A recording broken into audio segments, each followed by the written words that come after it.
Hoy qizim. Shoshmang.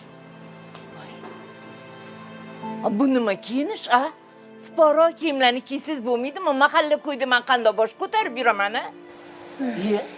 Ochiq-ochiq kiyinganingizni qarang. Nima qilibdi kiyinishimga oyijon? Nima qilibdi? Bu moda. Endi bundan boshlab mana shunaqa kiyinaman. Keyin hech qanaqa ochiq sochiq emas. Ko'chada hamma shunaqa kiyinib yuribdi-yu. Sizchi boshqalarni qo'yavering. Erli ayolsiz. O'zingizga qarab sporo kiyinishingiz kerak. Odamlarni ko'z zinosiga sababchi bo'lmang. Kelin. Oyijon, birinchidan vaqtim olyapsiz. Ikkinchidan ishga kech qolyapman. Ha, aytgancha, o'sha aytgan odamlaringiz gunohdan qo'rqsa, meni kiyinishimga qaramasin. Meni birovlar bilan nima ishim bor, a?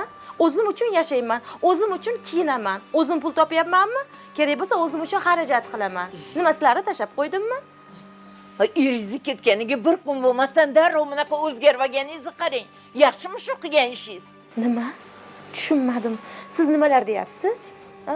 Gapingizni o'ylab gapiring. Men avval qanday bo'lsam, hozir ham shundayman. Haddingizdan oshmaysiz, kelin poshsha. Menga qarang oyijon. Endi men ishga doim mana shunaqa ko'rinishda boraman. O'zimga qarab, kiyinib, o'zimga oro berib yuraman. Bo'ptimi?